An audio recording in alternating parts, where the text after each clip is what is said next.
Hello and welcome to the official podcast of Palate Exposure, featuring Ilona Thompson, a podcast for those seeking the ultimate in wine, food, and travel.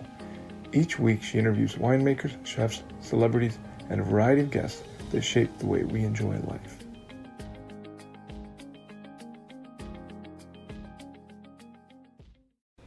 Well, you naturally took me to my next question. You've obviously been instrumental, the power behind Petaluma AVA. Congratulations on getting that done. That was a labor of love and a lot of sweat. How many years did it take you?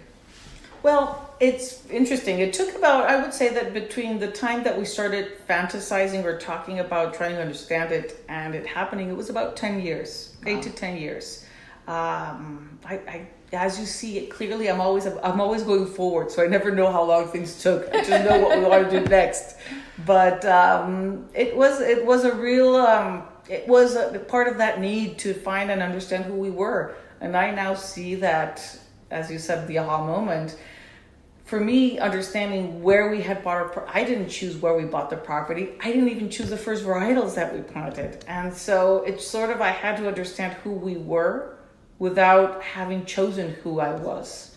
So it was, as a family and as an individual, that was what led me to really join the association and start tasting the wines and understanding what was going on. And from the first time I approached the Petaluma Gap organization and then a few years later when I came back and was trying to understand it with a bit more maturity, and now I realize that a lot has happened in 30 years in the Petaluma Gap.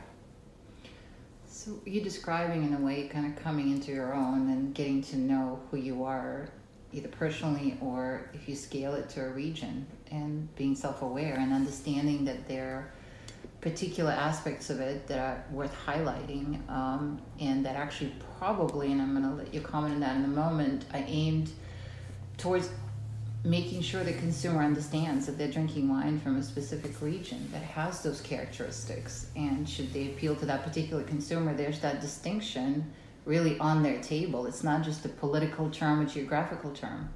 Tell me more about that. Well, I think that I honestly believe, and we're not there yet. I think that we can't rush things. If you look on winebusiness.com right now and you look the grapes available for sale, you now see people listing their fruit as Chardonnay or Pinot Noir from the Petaluma Gap. That's the first stage. The first stage is to get the growers to understand where they're growing grapes. Then you have the winemakers that have been choosing those grapes for a while to support it. Then comes the trade and media, and then comes the consumer. So over these last 10 years, we've been working at the different steps. But now I'm really excited to see people really embrace the fact that they can say, I'm a Petaluma Gap vineyard, and now it's the next stage is, and this is why they're great. And so we need the growers and the winemakers and the trade to be able to say, well, these are the unique qualities of our region. This is what makes these wines great, whether they have a little bit of Petaluma Gap or 100% Petaluma Gap fruit. So if I'm a consumer at a restaurant and I'm entirely unfamiliar with that designate, and I'm looking at the bottle and saying, Petaluma Gap, sounds interesting. What would you identify as top 3-5 distinguishing characteristics of the region that just pop into your head immediately? So I would say that great acidity, great minerality, and great concentration of fruit would be the top 3 things that come to mind. Wow. And that's what you wanted to highlight, really, fundamentally, yes, by forming this union. Well, I think what we wanted to highlight was the fact that Sonoma Coast, as many people in the trade knew, was an AVA that was way too large. It included Russian River and parts of Chalk Hill and even parts of Carneros. And so the idea was really to carve out a part of Sonoma Coast that was unique and different. And understanding that there's a break in the mountains at Bodega Bay, that instead of the mountain range running parallel, it runs perpendicular. It creates a wind tunnel. That wind tunnel creates different growing conditions, and that grapes behave very differently under those wind patterns has really been, that's the geography. There's a town in the middle that is associated, and you can point to a map and say, this is where it's happening, was a bonus. But I think that's how we were first because we really didn't understand the flavors until we started understanding that it was about the wind. And it's the first AVA ever created based solely on wind patterns. We didn't talk about soils at all, because the soils in our region vary very much from place to place, like in most Sonoma County because of the volcanic activity. But the winds are what is constant. So the winds flow every day, every afternoon from early March to late October, and that's what really creates unique growing conditions. That's what keeps us together. That is really wonderful and so instructive. I just want to repeat, this is the first AVA ever created in the history of this country solely on wind patterns. Yes. How about that? That was, you know what, I have to say, it was a wonderful team. We had a group of passionate environmentalists. We had a retired environmental consultant, Doug Cover, who was absolutely spot on at helping us craft all the document. Liz Hatch at Sonoma State was a key part of understanding other areas. Ricky Trombetta was great at marketing. So it was a group of people that really brought a lot to the table. And so I can take credit for being a strong, happy, willful person that in the end benefits a lot from the AVA, because we're physically located in the AVA and we're probably one of the only wineries that only makes wine from the Petaluma Gap. So I have gap myopia. That's all I see. Well, you're a natural leader, and that's fantastic. But you also mentioned a team of people that supported you. You shared common vision. And that kind of makes me think about Sonoma in general.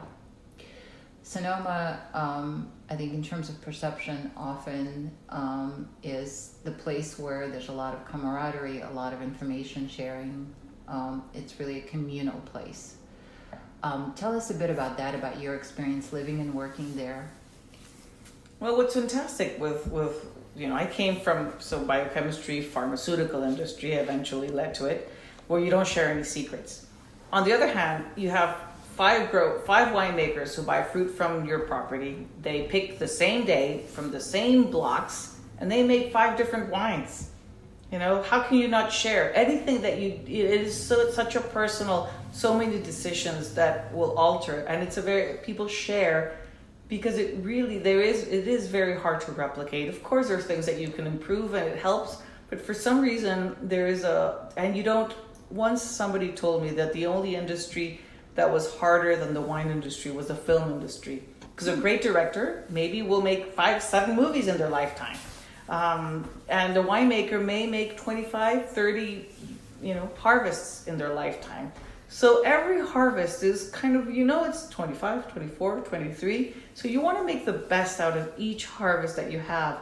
And if you need ideas from other people to make that happen, you're going to take them.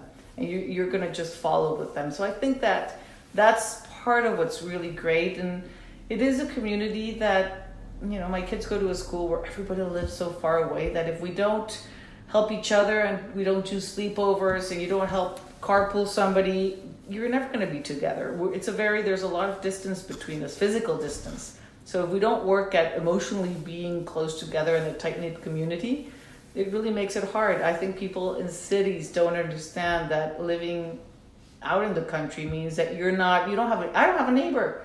My kids have never been able to trick or treat in their neighborhood. We don't have no neighbors.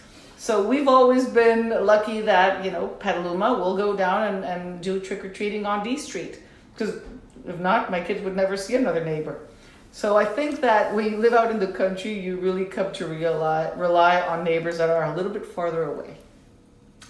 Very interesting. So for those folks that want to visit Sonoma, what advice would you give? It's obviously, like we talked about, very diverse and geographically spread out areas. So if they were to try to get to know Sonoma and wonderful wineries like yours, how would you suggest they go about it? Well, I would suggest that they be, conservative. You probably don't want to do too many wineries in one day. You may want to stay in a beautiful place like Healdsburg and get a chance to walk around and taste at a lot of tasting rooms. I would choose a couple of good restaurants and also make sure that I talk to the people that are there and get advice from them.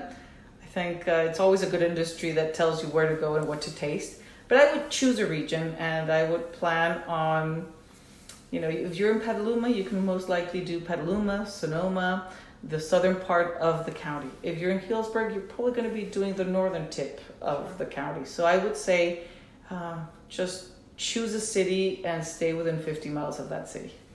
Great advice. I was actually recently told that Petaluma is under-recognized food mecca, which I now am itching to explore. Is that true? It is true. It's absolutely true. So we've got a lot of dairies. So Petaluma was a chicken capital, but also there's a lot of dairies out where we are. So Cowbell Creamery started in Petaluma. The Marine Cheese Company's in Petaluma. So you can there's a great bounty in Petaluma. I think that the same conditions that are great for growing grapes are great for other products. So I think, you've got a great little town that is a little bit under the radar. So you do get a good feeling for people who enjoy eating well, and it's a little bit more down to earth, I would say, than other parts of the county. I hear that. And as far as the Petaluma AVA events are concerned, is there a consumer event in the works that people can come and taste the wine and get to know? Not, you know what? We took a few years off to focus on getting the AVA. Sure. I'm sure we'll have more events coming up, and I think right now it's the time when wineries are understanding how to better integrate it into their stories. There's a lot of wonderful attention that we're getting. You're starting to see it on labels, but I think right now it's a time for everybody to explore their Petaluma gap. And you touched upon a very big pet peeve of mine, which is communication with consumer. And everything you mentioned in this conversation leads me to believe, and also knowing you, admittedly in the past, you're very aware of the end user, which I find refreshing and instructive. From your point of view, what are the deficiencies of us communicating with both, the current consumers and, of course, the millennials that everyone seems to all of a sudden notice and bear in mind marketing-wise, because that's the next generation of people that hopefully will get involved and engaged with wine and have it become part of their lifestyle? What in your mind would be helpful in the means and quality of communication? Well, for once, I would love for somebody to acknowledge Generation X. Let's just start. We're that, right? And nobody seems to be talking about us. And we're drinking wine. We need wine. We've got teenagers. We're almost empty nesters. We can see it. We can feel it. So I think that the first thing is not to be rushing so fast into what millennials. Yes, there has to be the conversation, but it's not for every brand. I think we have to talk about it. Some brands are better poised to be looking at what the future comes. Some of us need to take care of who the consumer is today. Small brands, we should not get distracted with trends or what the future brings. We just need to, we need to survive, and it's very difficult in such a competitive market with 3-tier distribution. The biggest thing that I learned when we had the recession in 2008 was how the internet changed our lives. Wine sites, flash websites that sold a product for 2 or 3 hours and moved to the next product really made people aware that they could buy wine online. It really made it easy for you to like that small boutique winery and buy it online. And all of us small wineries are now doing our best to ship wherever we can. So I think that it is important to make sure that when you do develop a relationship with a consumer, that you maintain it. But it's about one consumer at a time, for me. So to that end, I know that you do a lot of consumer outreach as far as your mailing list. What type of things, if somebody joins your club, should they expect?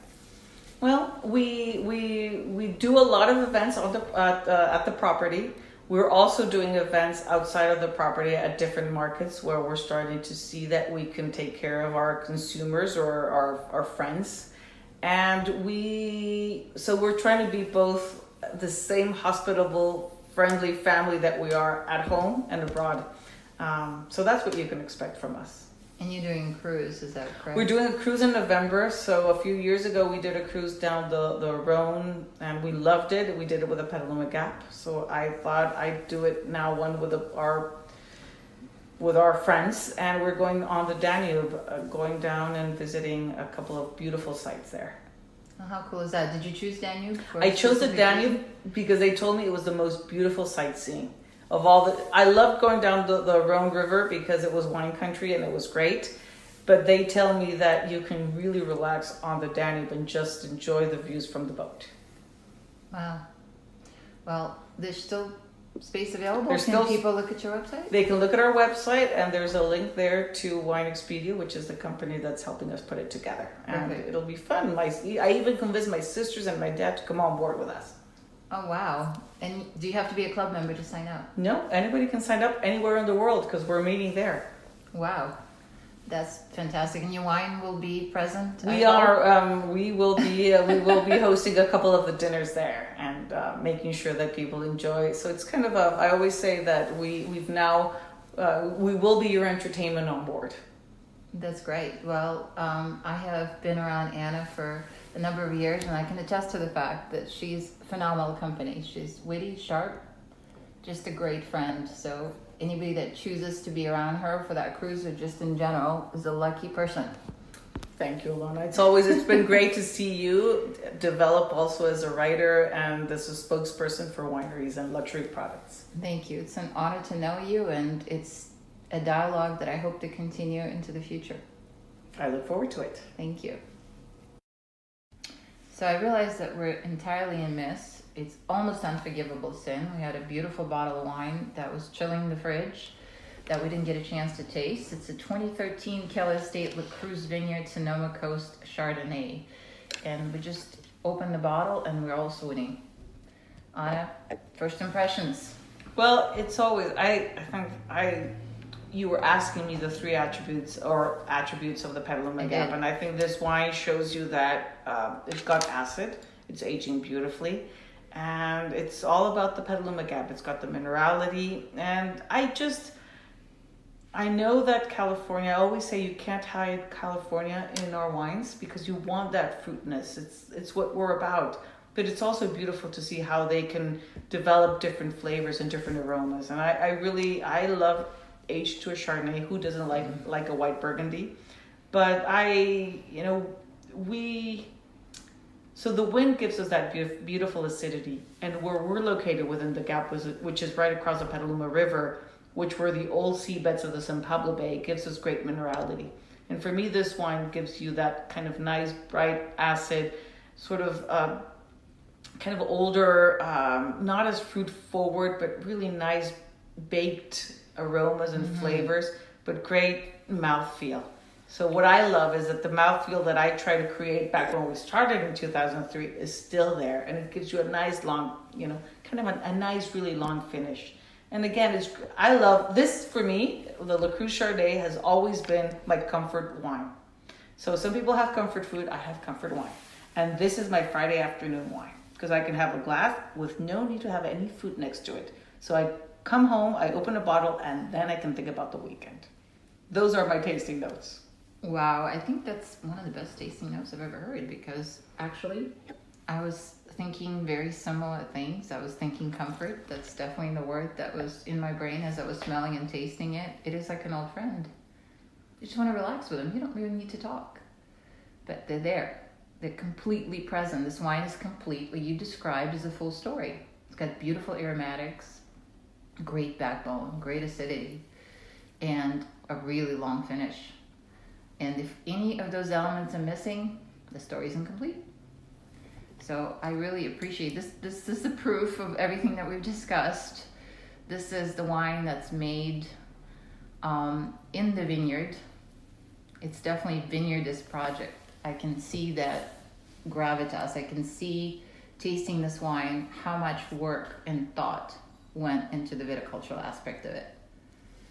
And it does honor the terroir like we discussed. It's definitely a testament to Petaluma Gap.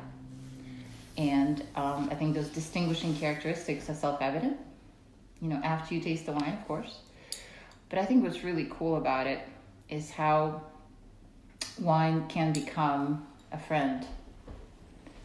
I think it's that lifestyle that I am so attached to, that I get so much value from, is that wine can be a great companion. Friday afternoon, Tuesday afternoon, even Tuesday morning. I was going to say that, but that sounds a bit untoward. But if you're having a really bad morning, I think if you're having a bad morning, that is something that could really help. When I was in the wine business, people often asked me when they should open their price bottle. And I almost invariably told them that they should do it on their worst day. That's really good advice. So this is a wine I would open any day, really, particularly in such good company. And I just wanted to say to the listeners, it's not just a mutual admiration society. It really is about the fact that there's so much substance. And I believe the personality behind the wine is so important. It shines in the product, the inevitable. And so I feel like people that, like myself, that are privileged to have discovered it along their journey, the value comes from that connection. Well, and I think that, you open a bottle of wine, you enjoy it that evening, then, you may not have that same wine the next day. So it kind of, creates memory after memory. Whether it's the first time you tasted that wine, whether comfort comes because every time you feel the need to find something that you enjoy, it's there. So it's I think wine it should be part of the whole making you feel good, and not just for special occasions or for hard moments. It's part of the meal. It's part of enjoying it. I get a kick when I see my 12-year-old open a bottle of wine. It's like he knows what to do with a bottle of wine. So I think it's important. I think feeling good is wholly underrated. There's plenty of things that make us feel bad, so we can create those moments. And this is simple. You get a bottle of wine on your table, you just upgraded your lifestyle. And if it's a great bottle of wine, then it's exponential, because then all of a sudden you're involved in that.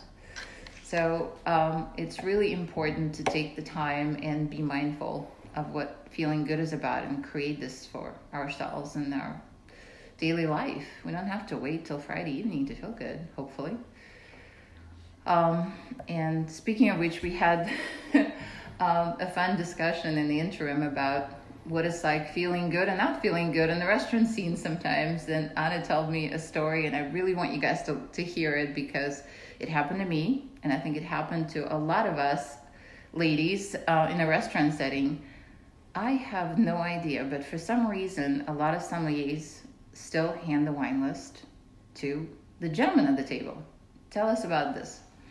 So we went to a restaurant, a very fancy restaurant in San Francisco, because it was our anniversary, and my husband got the wine list, and he immediately turned it over to me. So I chose the wine and I ordered it. So I actually uttered the words of the wine that we wanted. The sommelier brought the wine back, and he gave him the glass to taste. So he gave me the glass. I tasted the wine and I approved the wine. So we drank the bottle. We were 3 at the table, not just 2. And then the second we want to order another bottle, and he actually kind of waves up the som, and he brings him the wine list again to him. He hands it over again to me. I order the second bottle, and the same thing happened. And there was just no way to, it just felt really pathetic that he couldn't just engage with me in the conversation about wine. It was clear we were a couple, and we were probably I probably was going to know how much we were spending on wine, so there was no need to hide my choice, but he still felt that he had to give it to the man. And I just think that if something you can do as palate exposure is really to, it's not to empower women. I just think that feminism is much more about sharing triumphs and responsibilities, and there is a certain responsibility in choosing the right wine for the right occasion. That's absolutely right. And shame on not just this individual, but this school of thought that somehow it has to be perpetuated in the restaurant industry, that the wine list winds up in the man's hands. So if any of you sommeliers are listening, please take note, because next time we'll start mentioning names. No, I'm just kidding.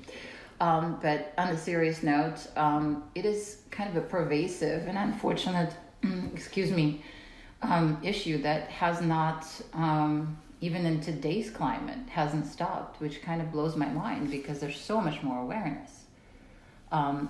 There's not enough women in the wine industry. We all know that. We talked about just the quality of, the female participation in all the aspects of the industry. And there's some really bright ladies out there that I look up to and proud to be in their ranks. I wish that there was more. And it's a phenomenal industry that I hope grows. And it's not about being a woman. It's about really being good at what you do, owning yourself, and being an example, leading by example, which is, again, bring us full circle. That's why I invited you on this podcast, because you are, in fact, an example of all of those things. And, anyone that is around you learns by osmosis. Thank you. My pleasure. Thanks again for tuning in to the official podcast of Palate Exposure featuring Ilona Thompson. We'll see you again next week.